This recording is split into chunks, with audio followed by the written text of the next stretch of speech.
E aí, rapaziada, eu tô com o arquivo HTML aqui, eu adicionei um script já, ele tá rodando aqui no meu browser. E enfim, a gente vai aprender hoje sobre condicionais e como sempre, eu digo aprender, mas eu sei que vocês provavelmente já têm uma boa base dessas coisas. O que eu quero ter certeza é que eu tô mostrando pra vocês o jeito certo de fazer cada pequena coisa no JavaScript, porque o que importa, como eu disse, são os fundamentos, beleza? Então vamos começar com o if, que é a condicional para a gente decidir se uma coisa vai ou não acontecer no nosso código. No JavaScript, obviamente, tudo que a gente colocar dentro desses parênteses aqui, se for verdadeiro, vai executar o que estiver dentro dessa condicional, do que estiver dentro desse bloco aqui. Então, executa o código aqui dentro, se o que tiver aqui for verdadeiro. Então, se eu colocar só true, ele com certeza vai cair aqui, né? Porque tipo, true é o verdadeiro, então ele vai cair aqui dentro. Então se eu colocar console.log, caiu aqui, vocês vão ver que vai logar aqui no console isso aqui. Deixa eu dar um zoom, beleza? Enfim, a gente também tem alguns operadores que a gente pode colocar aqui, operadores lógicos para expressões no JavaScript. Por exemplo, a gente tem o operador de OR. O operador de OR, ele vai executar quando pelo menos uma dos valores aqui for verdadeiro. Então, true ou false vai cair aqui do mesmo jeito, porque a gente tem um valor que é verdadeiro. O primeiro é verdadeiro, o segundo é falso. Só pelo menos um tem que ser verdadeiro. Como um é verdadeiro, ainda vai continuar. Se eu trocasse o ou por e, que é esse símbolo aqui, então não executaria, porque o e ele indica que tipo todas as expressões que tem aqui dentro, todos os componentes dessa operação lógica, dessa expressão lógica, eles têm que ser verdadeiros para ser executado o código que está aqui dentro, beleza? Outra coisa é que a gente pode encadear os códigos JavaScript. Então, se eu tenho esse if aqui, eu posso colocar outro if aqui dentro com outro tipo de expressão. E obviamente, se algo for verdadeiro, vai executar um código, mas se esse algo também não for verdadeiro, pode cair em um else aqui. Então, como isso aqui é falso, sempre vai cair no else, né? Então, eu posso colocar aqui, caiu no else. Eu tô com um problema no meu teclado, então vocês vão ver ouvir eu dando bastante porrada nele. Enfim. Então, como isso aqui é verdadeiro, ele sempre cai dentro do if, logo caiu aqui. Como isso aqui é sempre falso, não vai executar nada aqui. E até mesmo, tipo, mesmo se fosse verdadeiro, não ia executar nada, né? Porque não tem nada aqui dentro. Mas enfim, como isso aqui é falso, cai no else e logo caiu no else.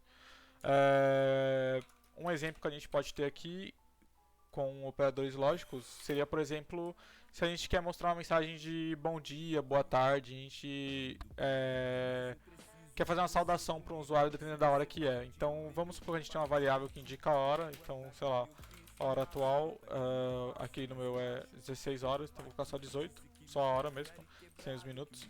Então eu vou colocar se a hora for maior igual a 12, então se passou do meio-dia e não passou, olha, tá bom, tá vendo que eu falei i, já coloquei o sinal do i, né? Então, se passou do meio-dia e não passou das 6, então eu ainda vou dar boa tarde. Então vamos lá, boa tarde.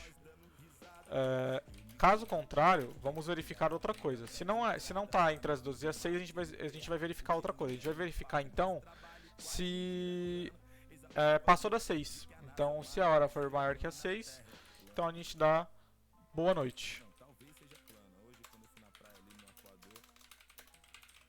E eu tinha que começar dando bom dia, né? Mas não tem problema, porque se não caiu aqui, se não tá entre as 12 e as 6 e não passou das 6, então o único caso que sobra é que ainda não chegou no meio-dia, então tá do meio-dia pra trás. Então aí eu dou bom dia.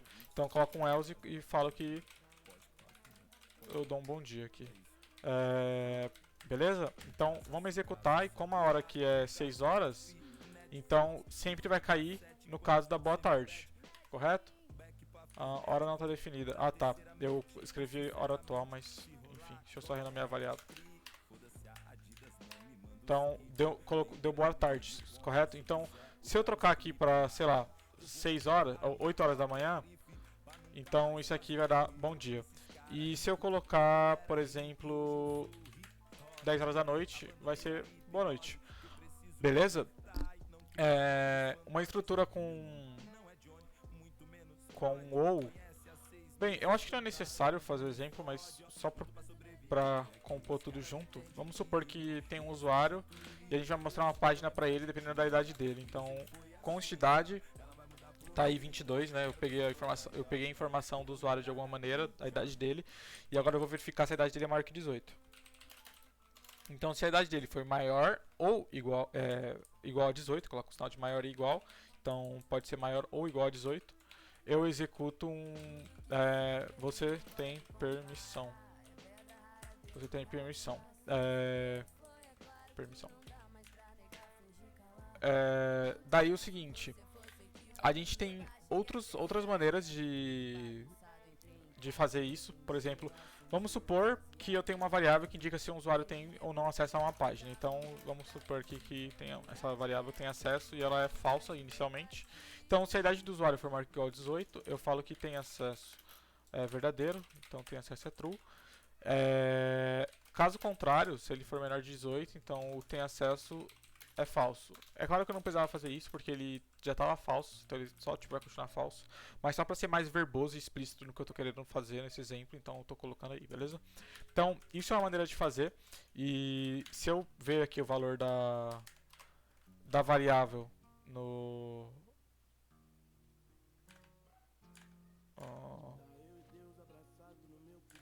tá, eu declarei como const. Tá. Let. Então, se eu verificar que a variável tem acesso, vai estar como true porque a idade do usuário é 22, então ele é maior que 18, ele tem acesso à página. Uma outra maneira de fazer isso, de um jeito diferente, seria apenas colocar aqui, um jeito menos verboso, seria apenas atribuir o valor da variável de uma expressão lógica. Então, o que eu poderia fazer é o seguinte. Então, eu vou fazer uma pergunta, então, idade maior ou igual a 18, e aí eu coloco um ponto de interrogação para indicar que isso é uma pergunta. Então, eu estou perguntando o seguinte, a idade é maior ou igual a 18? Então, isso aqui é uma pergunta. Se a resposta for sim, então qual vai ser o valor dessa variável se a resposta for verdadeira, né? Se a resposta para essa pergunta aqui que eu coloquei entre parênteses for verdadeira, o que eu vou atribuir para essa variável? Eu vou atribuir para ela true. Se não for se essa resposta não for verdadeira, o que eu vou atribuir para essa variável? Eu vou atribuir um valor falso. Então, vocês podem ver que se eu pegar o tem acesso aqui, ele continua true, porque é a mesma coisa. Um outro jeito também é que eu poderia eliminar os parênteses. Não teria uma diferença aqui, porém, fica mais legível com os parênteses, beleza? E como essa expressão aqui nos parênteses ela já retorna um valor que é um valor booleano, eu poderia também eliminar essa parte da linha. E o que eu estou fazendo aqui se chama operador ternário. Então, isso aqui a gente geralmente usa quando a gente vai atribuir valor a uma variável segundo segundo alguma condição. Então, eu posso excluir isso aqui, por quê? Porque idade maior ou igual a 18 já retorna o valor true ou false. Então, dependendo do valor que ele retornar, ele já atribui aqui. Então, vamos ver aqui que tem acesso continua sendo true. Claro que se eu mudar aqui para 16, agora tem acesso vai ser falso. Beleza? Então, vocês podem ver que as expressões elas vão retornar um valor booleano. Então, vai haver essa conversão de valores e aí a gente pode atribuir direto com uma variável. Um outro caso de usar um operador ternário seria esse aqui. Então, vamos supor que eu estou naquele exemplo da hora ainda. Então, vamos lá. Const hora igual a meio-dia. E aí eu coloco assim, hora menor ou igual a 12. Menor que 12? A hora é menor que 12? Ou seja, ainda não chegou no meio-dia? Se ainda não chegou no meio-dia, então imprime aí pro cara um bom dia, beleza? Se a hora for maior ou igual a 12, né? Isso aqui esse console log é para quando essa resposta for afirmativa, né? Quando for verdadeiro o que está aqui dentro. Quando for falso, vai cair depois desses dois pontos. E daí depois dos dois pontos eu vou fazer outra pergunta. Então, hora é menor que 18. Então aí dá um boa tarde. Caso contrário, eu posso fazer outra pergunta, mas no caso eu só vou falar que caso contrário é só colocar um boa noite, beleza? Boa noite. Enfim, isso aqui já fica um pouco menos legal de se ler. fica um pouco mais confuso. Por quê? Se vocês vão aqui imprimir boa tarde, porque eu coloquei 12 e 12 não é menor que 12, ele é igual, então cai aqui no próximo que é menor que 18. Beleza? Se eu colocasse aqui 11, aí ele já cairia no bom dia. Beleza? E 19 cairia no boa noite. Beleza? Enfim, por que eu digo que isso aqui já é mais difícil de entender, é menos legível? Porque nesse caso aqui já era melhor usar um if, tá? Porque nosso olho ele vai analisar o nosso código verticalmente, então linhas mais longas já vão dificultar. É claro que eu escrevi aqui tudo quebrando a linha, tá bonitinho, mas enfim, é assim que normalmente estaria, né?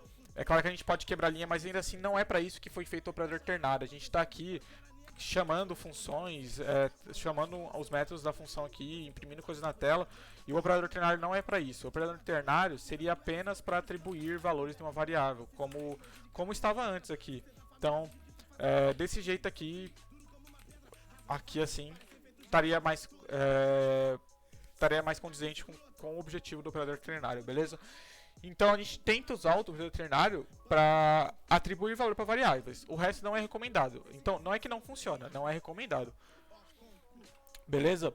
E continuando, a gente tem uma observação sobre os operadores lógicos do e ou, que é o seguinte. Vamos supor que a gente tem o seguinte.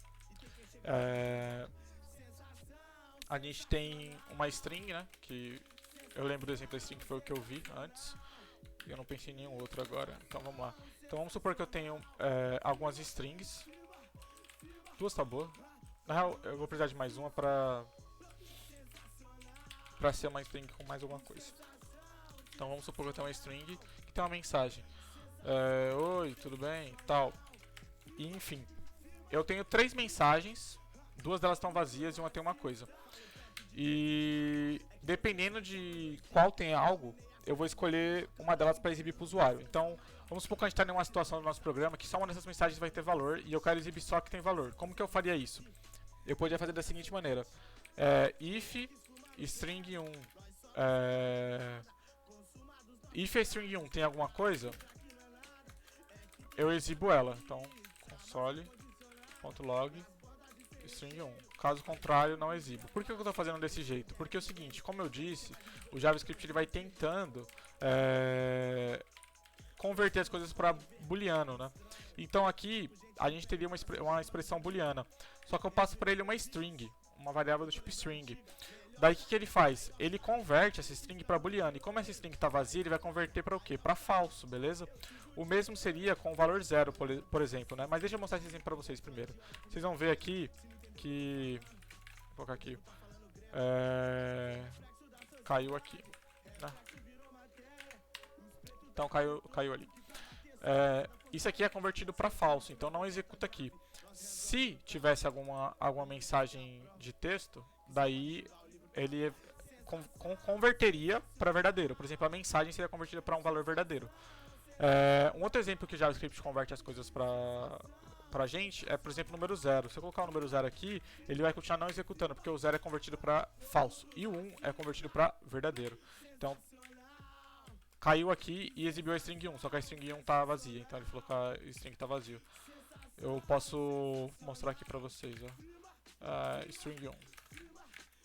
Então, pronto, exibiu aí. E, enfim, um jeito de eu decidir qual mensagem exibir seria, então, fazer o seguinte. Eu faço se string 1 ou string 2 ou mensagem, aí na real esse exemplo não vai dar certo, né? Então eu poderia fazer o seguinte, uma delas tem conteúdo.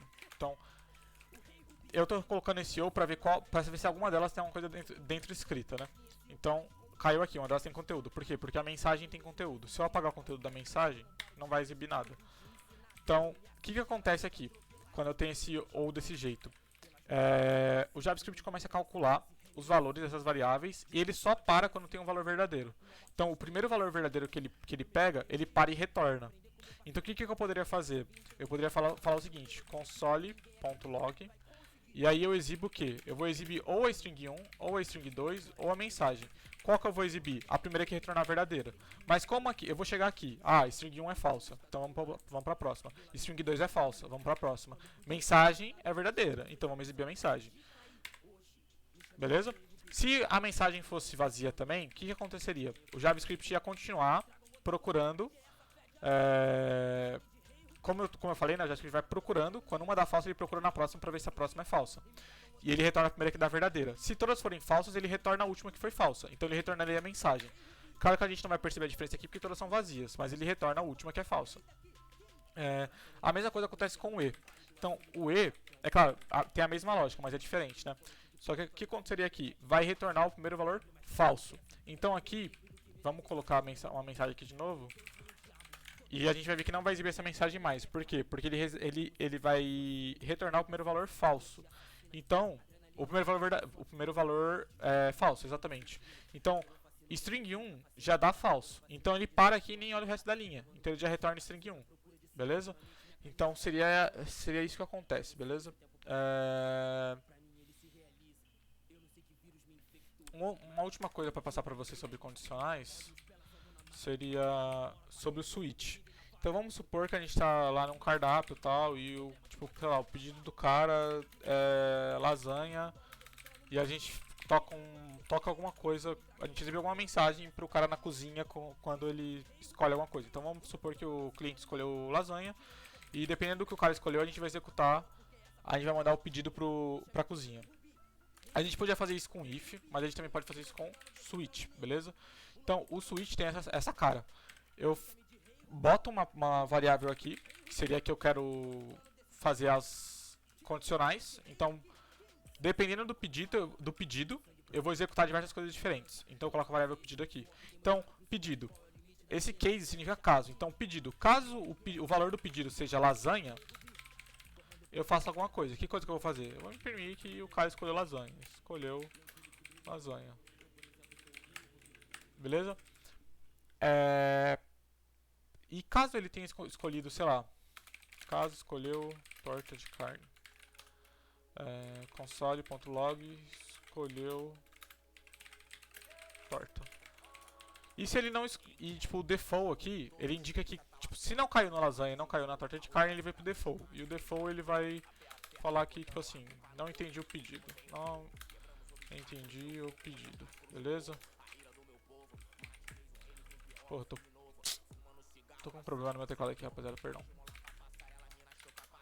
Tá, então ele fala que não entendeu o pedido. E se a gente executar, a gente vai ver que vai cair no pedido is not defined.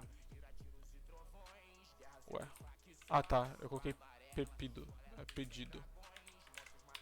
Então escolheu lasanha. Se eu colocar aqui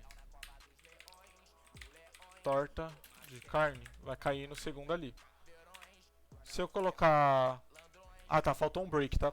Quando eu não coloco um break, ele só pula pro próximo e, caiu no default aí, entendeu? Porque, assim, o default é o que executa quando não cai em nenhum case. Então, eu cheguei aqui no lasanha. Eu entrei dentro aqui do lasanha e imprimi e escolheu lasanha. Depois eu coloco um break pra sair de fora do switch. Se eu não coloco o break, ele vai indo pro próximo case. Daí ele não cairia aqui, mas cairia no default, porque o default ele pega tudo. Então tem que ter esse break, senão ele vai imprimir as duas mensagens. Aí, ó, escolheu torta. Daí agora, se eu colocar qualquer outra coisa, vai falar que não entendeu o pedido, beleza? Então, é isso, rapaziada. Eu acho que eu coloquei algumas coisas nos slides e vai estar na descrição para vocês estudarem. Se eu não me engano foi sobre regex, ou regex, como vocês quiserem falar, não faço a mínima ideia também. Que é algo importante. Como eu estava seguindo a estrutura curricular do Theogene Project, foi nesse momento que eles pediram para gente estudar isso, que são expressões regulares, né? E para identificar padrão de expressão tal. É uma coisa importante, mas não está diretamente ligada com JavaScript. Porém, é importante para vocês saberem, então eu tô colocando lá e recomendo que vocês vejam, tá? É uma playlist muito curta, vocês conseguem ver tipo 1 hora um curso completo disso, tá ligado? Então, deem uma olhada lá. E isso envolve todas as linguagens de programação, beleza? Toda linguagem de programação que se preze tem uma boa biblioteca de expressões regulares. Então dá uma olhada lá que vocês vão aprender bastante e vai ser valioso para vocês, beleza?